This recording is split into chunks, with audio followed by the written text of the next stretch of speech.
Guys, welcome back to the channel. Well, today I'm going to take a look at this new truck from Pxtoys. It actually looks like a Jeep to me. I know you Jeep guys are sticklers on your Jeeps, so don't tear me apart for saying, hey, it's not a Jeep. Well, no, it just looks like a Jeep to me. It's not actually a Jeep, I don't believe, but it looks a lot like one. This is a 1/10 scale, just a big truck. And it's really inexpensive too. And one of the things I like the most about this is it has oil-filled shocks. Pxtoys, my Piranha also has that. You don't usually see oil-filled shocks at this price point. It's got metal dog bones, as you can see, full ball bearings, and a big 540 size, though it is brushed motor. But that's pretty nice on a truck like this, especially the size of this, because I know this was, I'm positive this was under $100. I don't remember the exact price. Now it comes also with the 2S LiPo. This is a 1700 milliamp 7.4 volt, so that's a nice, pretty decent sized battery. Lots of times on these more inexpensive vehicles you end up with a lithium ion pack. This ought to give a little more punch with a LiPo. You get a bag that has the 2S LiPo balance port charger off USB, so it's going to be very slow to charge this guy. Probably a couple hours if you use this. I would recommend getting a hobby grade charger because there's a Dean's plug on that battery. You can get it charged up really quick with a hobby grade, for 20 or 30 bucks. You can get yourself an IMAX clone. You've got a 4-way wrench in there for like taking the tires off. You do have to attach this tire and wheel to this body, but it just uses a body pin on the back underneath to hold that in place. If you choose to attach it, of course you don't have to. That'd lighten it up a little bit, but I don't know how much difference it'll make on the top speed. And you got some body pins in the bag, spares, like I said, and a little Phillips screwdriver in there. Let's take a quick look at the instruction manual. It comes with a pretty good instruction manual. It's really big, but that's why I wanted to show you guys it, because it's, it's got diagrams, and it's not real comprehensive in terms of the instructions at the beginning, because you don't need to know much about this truck. But it does have an exploded view here in the back, so you can do any repairs that you need to, because parts ought to be pretty easy to get for this truck. And here's the box that it comes in. It's got several different names: Explorer, Enoze, or something like that. And yeah, this is the 92. I don't remember if I said the model number at the beginning or not, so if I didn't, this is a 9204E. So that's what this one is. So it's really cold today, guys. My hands are freezing. So I'm going to stop the video here, and I'm going to get the body clips reattached to the truck. First, I should show you guys what's underneath it. That might help. I didn't show you guys underneath it. And then we'll do a drive review. But let me show you real quick here. Here is the big 540 size brush motor. Here's your ESC and receiver combo. The battery goes in here. Your steering servo. Like I said, really nice 4-wheel drive. We'll see how, I'm saying nice based upon looks and from what I've seen from my buddy David's review, but I actually haven't driven this yet. This will be a maiden, so we'll see. The opinion could change once we get it out and we drive it around. But yeah, it seems well built. It's not real cheap plastic. It's got a metal support here in the front. It's got a big shock absorber deal here on the front bumper, and it's got those white LEDs, which I'll turn on here in a minute. You'll get to see them.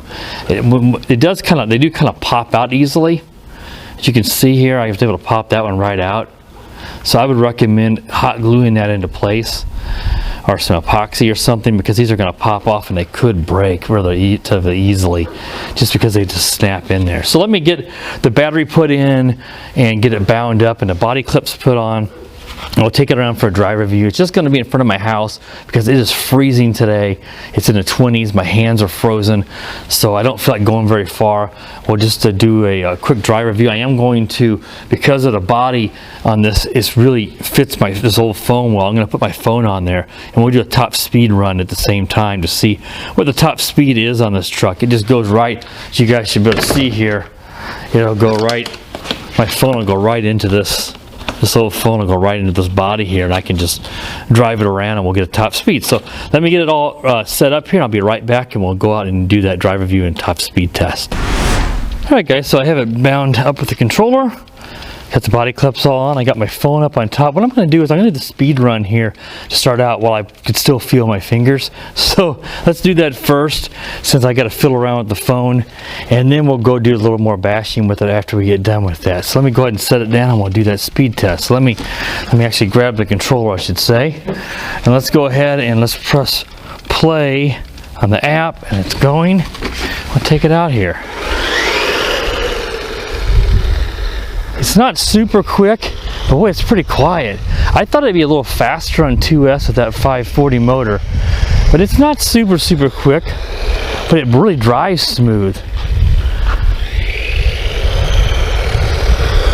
And let's see what that top speed is going to be. Let's take a look at it here. And it looks like we're going to get a top speed of, says 24 miles an hour there. I don't know if I can get a screenshot. I'm not going to be able to with it bound in there. I can't access the button. But it says 24 miles per hour. Let's do a refresh if I can get it to click there. There we did. Press play and we'll do one more speed run. So sometimes you'll get a little different speed the next time. It's a little quicker than I thought. It doesn't seem like that speed, but I think that's what David got. I thought he got around 23. So it seems spot on. It just seems like it's slower than that to me.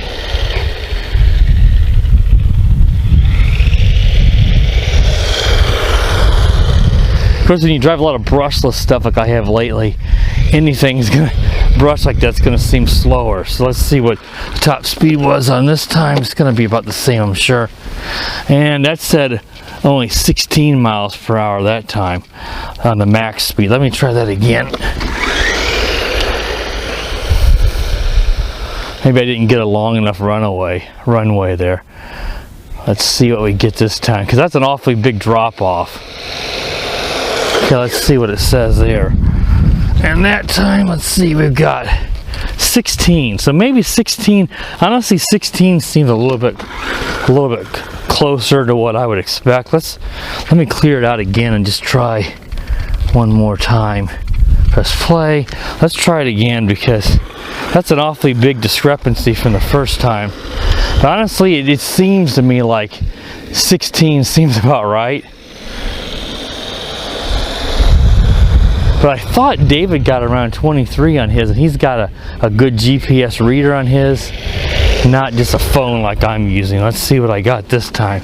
I got 15. So the first run, I think that was a bit erroneous. I got 7 as average, 15 is the max. So I think 15, 16 is about what I'm getting. 23, that's going up a whole nother 7 miles per hour. That must have been a bad reading. So I'm gonna get the phone out of here, guys, and I'll be right back and we'll do a little bashing with it. All right, guys, so I got the phone taken out of there, and I got some gloves on. My hands are just freezing, but I can't use the touchscreen on the phone with the gloves on. So it looks like 15, 16 was what I was getting. I don't know why we got 23 the first time. I think that was just a bad reading. I thought that's what David got on his, though, but that's a pretty big drop off on the next two, and it doesn't really look like 23 to me. That looks like 15 to 16, just from my experience over the years with cars. So let's see how it does in the grass. You know, it is 4-wheel drive. That's going to slow it down. The way it handles, nice. Got good power through the grass here. Those oil-filled shocks just make this thing drive so much nicer. That needs a little trim, and I'm not going to fiddle with that too. It's not too bad, but it is pulling a little bit to the left. Let's try that brake there. Brake's pretty good. Yeah, I mean, the oil-filled shock just makes such a massive difference. Even though they're not expensive anymore to get them from China and put them on your cars compared to years ago, you'd spend, $30 for a set at the local hobby shop. You can get them a lot cheaper now if you're willing to wait. Of course, you can get them on eBay too, pretty cheap, from not have to wait from overseas. But what I'm getting at is they make such a huge difference, and friction strain shocks were pretty much all you got on a cheaper vehicle, especially something like this, which is ready to run.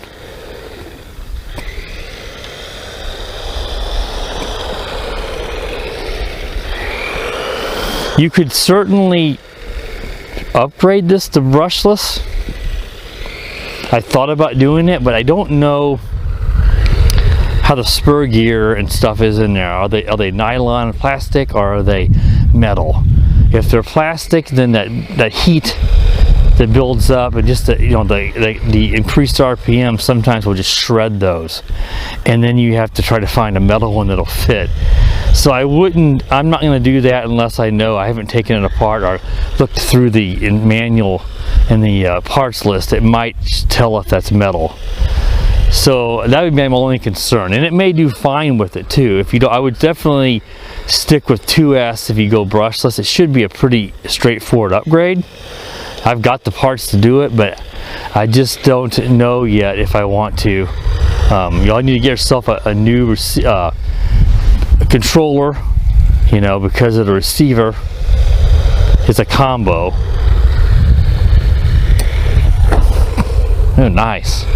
And you'll need to get yourself, obviously a brushless motor and a brushless ESC.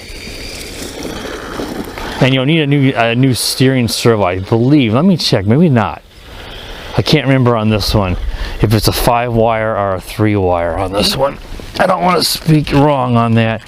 This is a 5-wire, so the big plug in there is not compatible with your standard 3-wire receiver, so you need to get a new servo too. So at the end of the day, the money you're spending there, I don't know if it'd be worth doing a brushless upgrade on what this costs. I know I'm doing a lot of circles here, guys. There's not a whole lot I can do in front of my house, but it's just not the best conditions, the temperatures to go somewhere else. But we're just really good in the grass. This would be a great truck if you're just getting into the hobby, because you're getting yourself something with a lot of hobby grade type parts. You just don't see oil filled shocks at this sub 100 price, which I believe that's what this costs. I don't want to tell you exact costs because I could be way off, but I know there's a coupon for this. I believe it's still good. I will include that with the purchase link, so if you're interested, be sure to check that out in the description. Anytime you guys buy something, if you see it and you buy it through my link, you're supporting my channel. I don't like to say a whole lot about that, and I don't like to and I don't want to ask for Patreons and PayPal handouts. And if you want to support my channel, just click the link and buy it through there, and you're supporting my channel. It helps me get more products to review, and it doesn't cost you a cent more. Not a cent more do you pay if you use that. In fact, lots of times you'll save money, because many times I had an exclusive coupon for this product that may not be widely known on the internet, and you may save. Sometimes, I've seen trucks like this, you have $20–30 off just from a coupon. I don't know what the coupon on this one does. I don't remember it, but I know the one that does exist, and I do have it on my computer saved, so I will include that with this. Oh, nice jump. Oh, that was good. And it's staying upright. It just, those oil filled shocks really help so much with the stability of the truck. It feels like it's going to roll on me, and then it doesn't. Yeah, this is really, really nice. You don't have to have the fastest truck to have fun. I used to always want the fastest stuff, and yeah, it is cool, but fast sometimes just gets out of control. If it can jump well and it can go and has good power, I mean, ask the rock crawler guys. They don't have fast vehicles, and they have a lot of fun with them, because it's not just about speed. But everybody likes to know top speed, I think, and that's why I did that speed test. But don't expect anything blazing fast. Could you go 3S on this? Yeah, David went 3S on his, but I think he put a cooling fan on the receiver. Excuse me, the ESC receiver combo, just to make sure it doesn't blow that extra heat, those extra amps and voltage on a higher volts on that 3S pack. It'd be smart to put a fan on like he did, so that you're cooling that. So, and that could be what I'm thinking as well, and David, I'm sure, will correct me, but maybe that top speed I'm thinking of was maybe with 3S. I just don't remember. I know it's not the advertised speed on this that they advertised, I believe, was the 3S, the speed it would get on 3S. I don't remember what that was offhand. Oh, nice. Alright guys, that should wrap up this review. We've done a lot of driving around here. It's getting to be rather repetitive. And of course, we've got a top speed on 2S of 16 miles an hour. Of course, you can get a lot better. If you want to go 3S, just be mindful you could blow that ESC. Brushless you could go with, but you know, I wouldn't mess with it. Those LEDs are pretty cool too. Like I said, just make sure you glue those in place because they could very well pop out on you and bust. Alright guys, that wraps up the review of the Pxtoys 9204E 4-wheel drive ready to run truck. Hope you enjoyed it. If you have any questions, be sure to ask in the comment section. Be sure to like the video. Be sure to click the bell so you know when I upload new videos. Make sure you subscribe, all that good stuff. And as always guys, have a wonderful day. The power of the dark side.